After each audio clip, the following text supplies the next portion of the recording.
भारत माता की, भारत माता की, भारत माता की। छत्रपति शिवाजी महाराज की, छत्रपति शिवाजी महाराज की। बाबा साहब भीमराव अंबेडकर की, बाबा साहब भीमराव अंबेडकर की। वंदे वंदे वंदे। नमः पार्वती पतिये हर हर।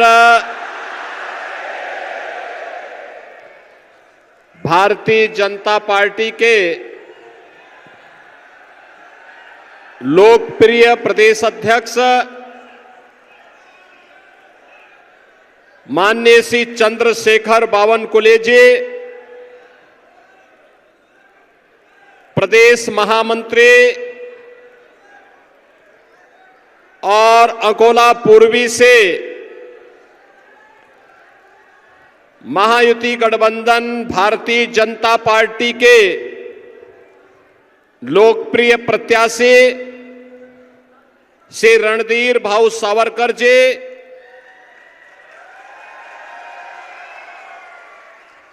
लोकप्रिय सांसद श्री अनूप भाई धोत्रे जी, विधान परिषद सदस्य मान्य श्री बसंत खंडेलवाल जी, अकोला पश्चिम से महायुति गठबंधन भारतीय जनता पार्टी के प्रत्याशी श्री विजय भाऊ अग्रवाल जी, बालापुर से प्रत्याशी से बलिराम जी, जिलाध्यक्ष ग्रामीण अकोला श्री किशोर भाऊ मांगटे पाटिल जी, महानगर अध्यक्ष अकोला श्री जयंत राव मसने जी, भारतीय जनता पार्टी और महायुति गठबंधन से जुड़े हुए मेरे सभी उपस्थित बहनों और भाइयों, मैं राज राजेश्वर महादेव की आशीर्वाद की इस पावन धरा को कोटि कोटि नमन करते हुए आप सभी उत्साही जनता जनार्दन का मैं हृदय से अभिनंदन करता हूं, सादर अभिवादन करता हूं। बहनों और भाइयों, महाराष्ट्र ने अनेक महापुरुष भारत को दिए हैं, जिन्होंने देश को एक अपने नेतृत्व से प्रेरणा प्रदान की है। स्वराज की परिकल्पना को कैसे साकार किया जा सकता है, छत्रपति शिवाजी महाराज उसके उदाहरण हैं। पूरा देश उनके प्रति श्रद्धा का भाव रखता है।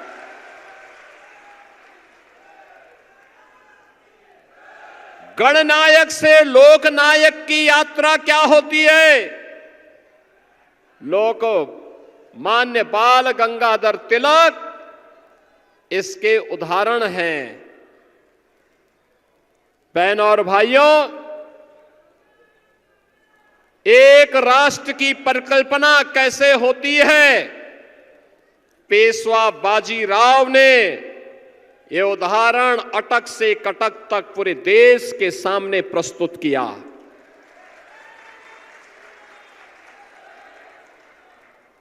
दुनिया का सबसे बड़ा सामाजिक संगठन कैसे चलता है?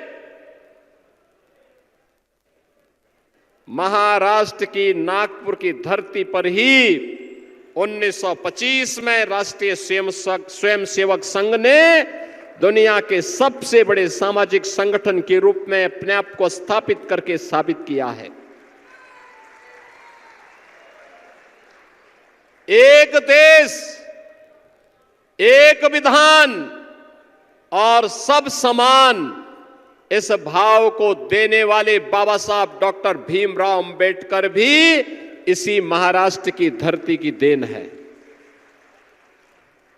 ऐसी पावन धरा को कौन ऐसा भारतीय होगा जो श्रद्धा भाव के साथ नमन न करना चाहता होगा। और इसीलिए महाराष्ट्र के आप सभी बहनों और भाइयों को मैं सादर अभिवादन करने के लिए आज अकोला में आया हूं, आपसे निवेदन करने के लिए। बहनों और भाइयों, चुनाव अनेक होते हैं। भारत के लोकतंत्र में आप सबको कभी विधानसभा का, कभी लोकसभा का चुनाव करना होता है, कभी स्थानीय निकायों के चुनाव करने होते हैं। परिणाम भी आते हैं, लेकिन कुछ चुनाव महत्वपूर्ण हो जाते हैं, देश के भाग्य के लिए बनाने वाले हो जाते हैं, देश के भाग्य को बिगाड़ने वाले होते हैं। 1946 में भी एक चुनाव ऐसा हुआ था जिसने भारत के भाग्य को बदल दिया था, भारत के भाग्य को दुर्भाग्य में बदल दिया था, भारत का दुर्भाग्यपूर्ण विभाजन हुआ था। तब कांग्रेस सत्ता के प्रति अति लिप्सा में देशवासियों के साथ धोखा करती, मुस्लिम लीग के चंगुल में फंस गई और उसके बाद जो कुछ हुआ वो सबके सामने है। लाखों हिंदू कटे थे, देश का दुर्भाग्यपूर्ण विभाजन हुआ था।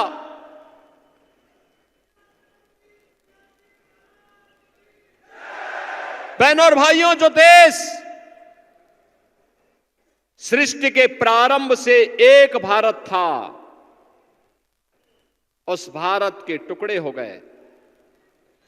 लेकिन जो स्वतंत्र भारत हुआ, ब्रिटिशर उसको भी अनेक भागों में बांटना चाहते थे, लेकिन भारत माता के महान सपूत लौह पुरुष सरदार वल्लभ भाई पटेल की युक्ति के कारण अखंड भारत को आज जो स्वरूप हम देख रहे हैं, इसके शिल्पी सरदार वल्लभ भाई पटेल हैं।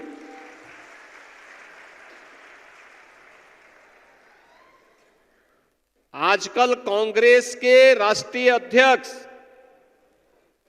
श्री मल्लिकार्जुन खड़गे जी अनावश्यक रूप से मेरे ऊपर लाल पीले हो रहे हैं, गुस्से में हैं। खड़गे जी, मेरे ऊपर गुस्सा मत करिए, मैं तो आपकी उम्र का सम्मान करता हूं। आपको गुस्सा करना है तो निजाम पर करिए, हैदराबाद के निजाम को। जिस हैदराबाद के निजाम के रजाकारों ने आपके गांव को जलाया था, हिंदुओं की निर्मम हत्या की थी, आपकी पूज्य माता को, आपकी बहन को, आपके परिवार के सदस्यों को जलाया था, इस सच्चाई को देश और दुनिया के सामने रखिए कि जब भी बटेंगे तो इसी प्रकार से निर्ममता से कटेंगे। ये सच्चाई रखिए। आप वोट बैंक के लिए इस सच्चाई को देश के सामने रखने से कोताही कर रहे हैं, देश के साथ धोखा आप कर रहे हैं। मैं तो एक योगी हूं, मैंने तो एक ही बात सीखी है, मैंने तो एक ही बात सीखी है, हर काम देश के नाम।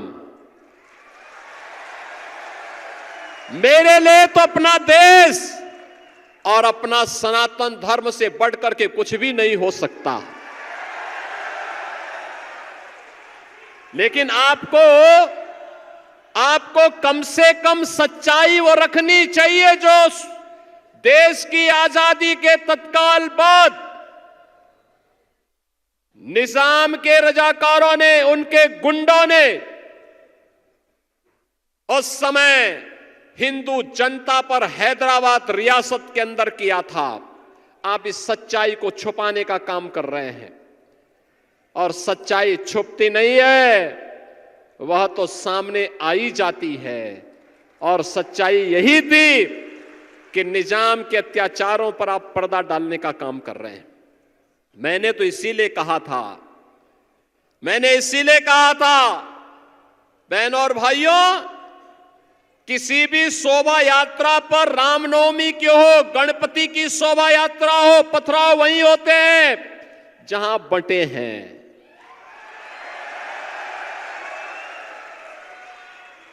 अत्याचार वहीं होते हैं जहां बटे हैं, और जहां बटे हैं वहीं कटे भी हैं।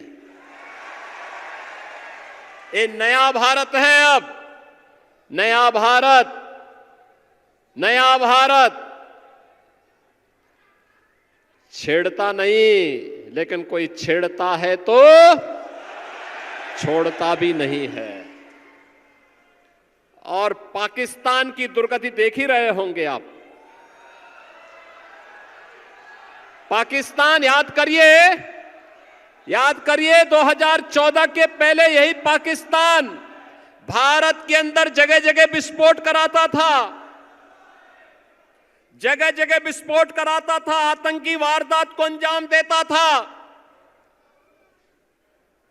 और आज एक बार छेड़ने का दुस्साहस किया।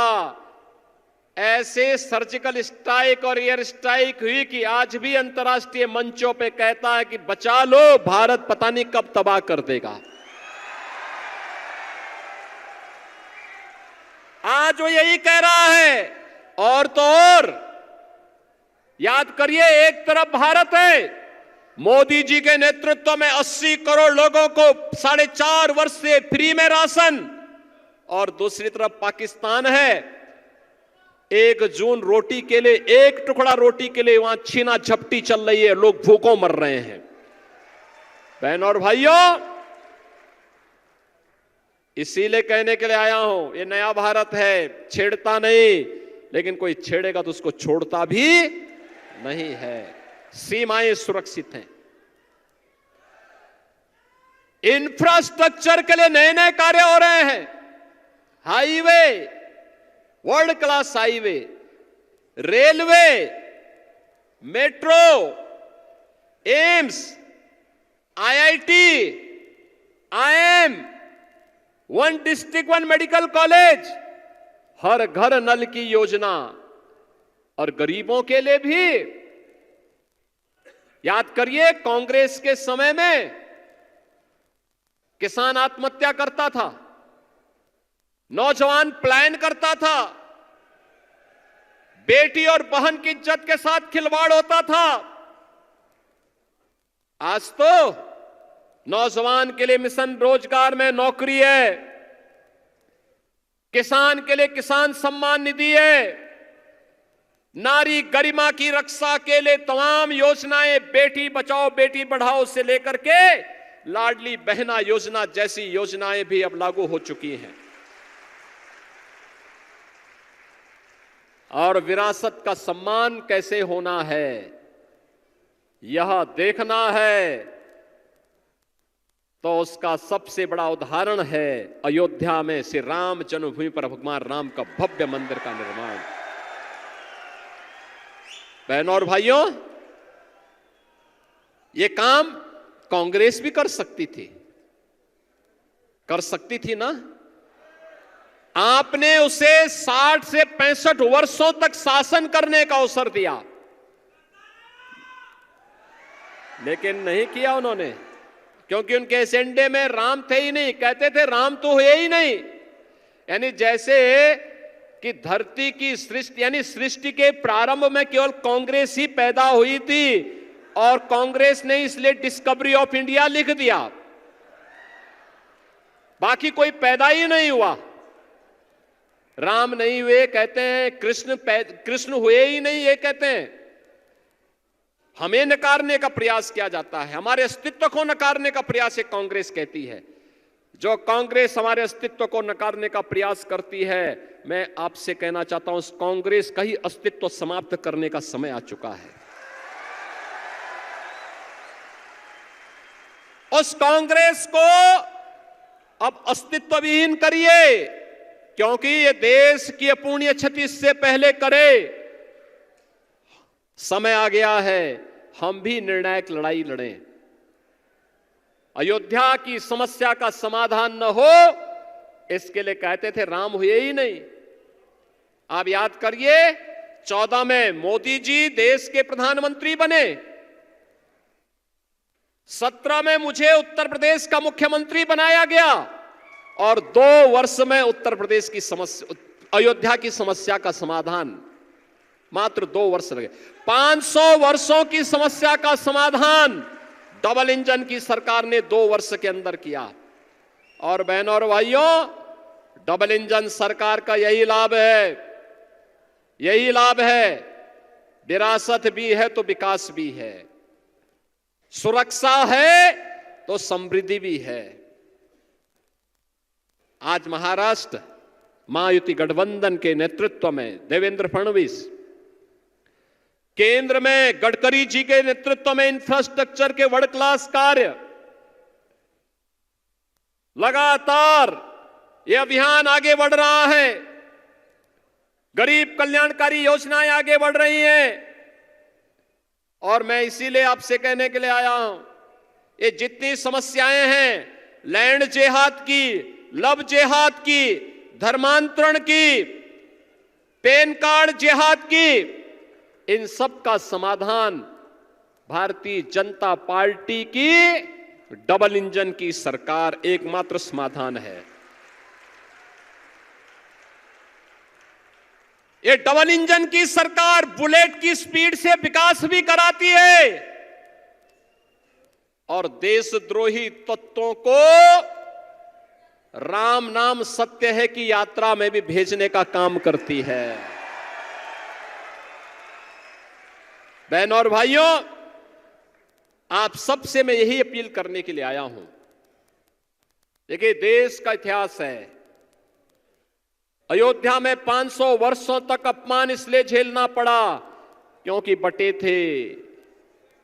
काशी में इसलिए झेलना पड़ा क्योंकि बटे थे। मथुरा में इसलिए झेलना पड़ा क्योंकि बटे थे। हमें देश के अंदर अन्य स्थानों पर भी इसीलिए झेलना पड़ रहा है क्योंकि हम बटे थे। ये जाति के नाम पर बांटने वाले जितने भी नेता हैं,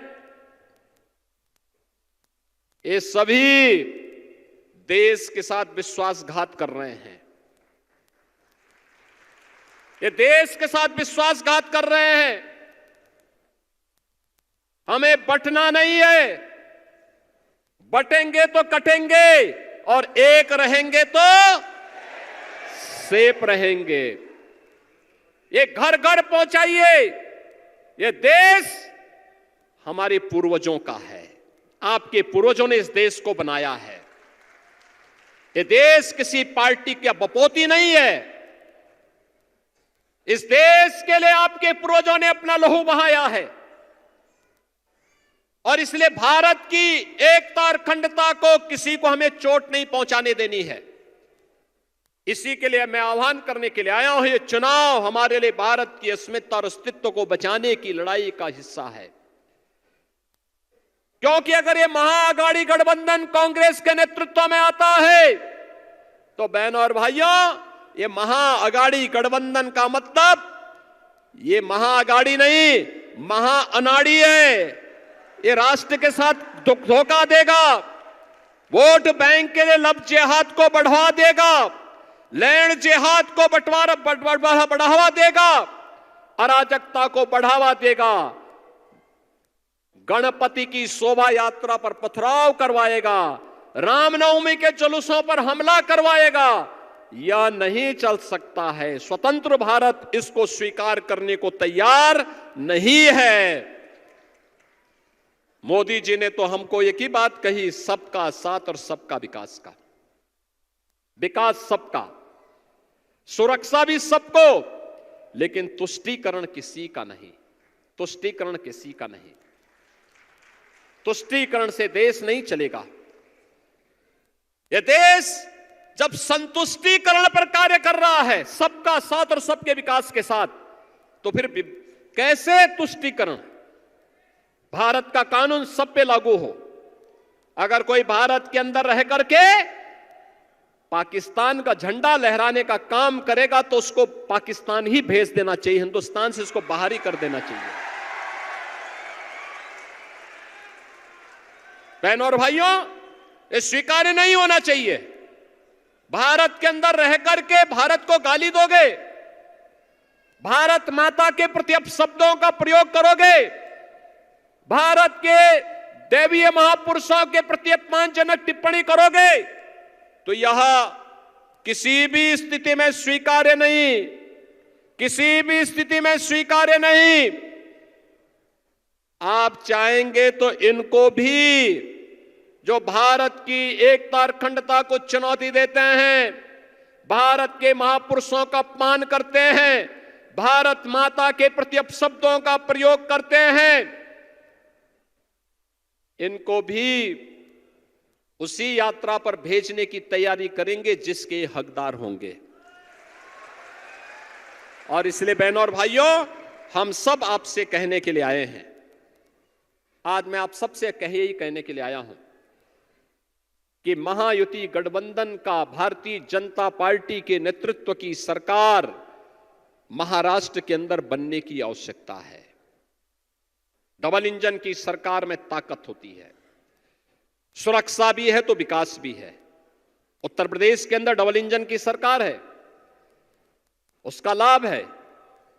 अयोध्या की समस्या का भी समाधान हो गया और वहां पे जितने दुर्दांत माफिया थे, इस सब को भी आज जहन्नुम की यात्रा में भेज दिया गया। आज उनके लिए धरती माता के अंदर कोई जगह नहीं है। उनके लिए जहां जगह होनी चाहिए थी वहां चले गए।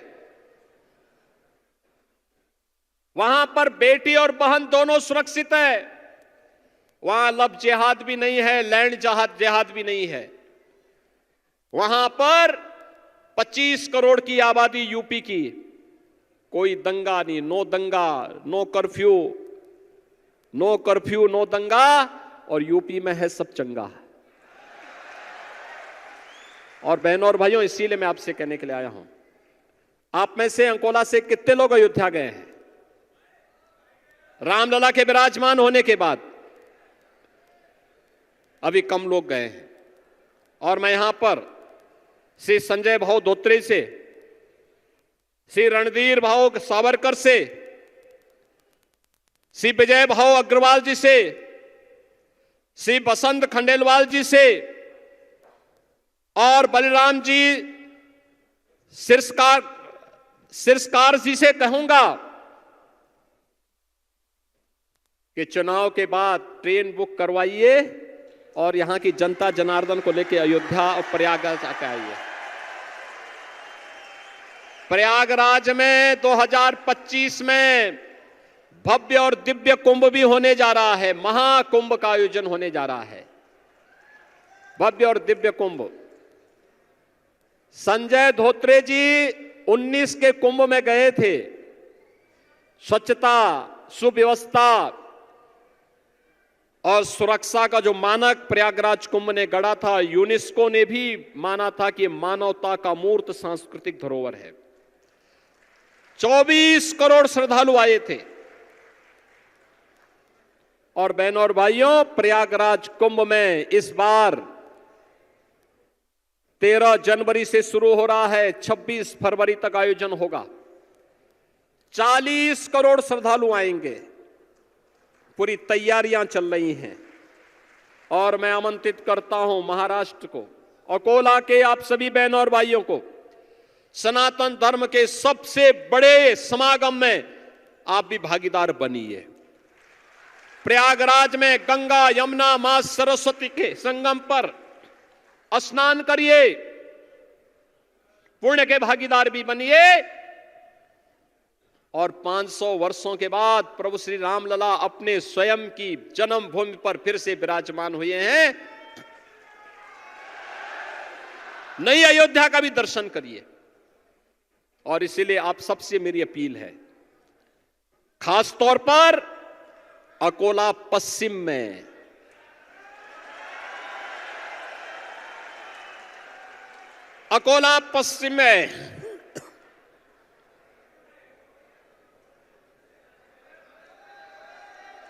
भारतीय जनता पार्टी ने श्री विजय भाऊ अग्रवाल को अपना प्रत्याशी बनाया है। थोड़ी सी भी गलती हुई तो फिर गणपति शोभा यात्रा पर हमले शुरू हो जाएंगे। पर्व और त्योहारों पर व्यवधान पैदा शुरू हो जाएंगे। लैंड जिहाद और लव जिहाद का खेल प्रारंभ हो जाएगा। ये नहीं होने देना है, कतई नहीं होने देना है। बंटना नहीं है, एक रहना है, एक रहना है और सेफ रहना है। एक रहेंगे, एक रहेंगे, सेफ रहेंगे। और एक रह करके हमें कार्य करना है अंकोला पश्चिम में। और इसी प्रकार से श्री रणधीर भाऊ सावरकर हैं पूर्वी, अकोला पूर्वी से। बलराम जी सिरस्कार हैं बालापुर से।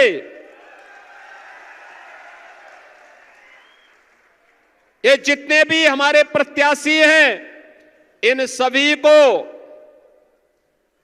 महाराष्ट्र विधानसभा चुनाव में आपका आशीर्वाद प्राप्त होगा। सभी लोग आशीर्वाद देंगे। दोनों हाथ उठा करके मुझे बताओ, आश्वस्त करो। सभी लोग अपना आशीर्वाद देंगे। सभी लोग तैयार हैं? मेरे साथ फिर बोलेंगे, भारत माता की, भारत माता की, भारत माता की, छत्रपति शिवाजी महाराज की, छत्रपति शिवाजी महाराज की जय श्री राम, जय जय श्री राम। एबीपी माझा, उघडा डोळे बघा नीट।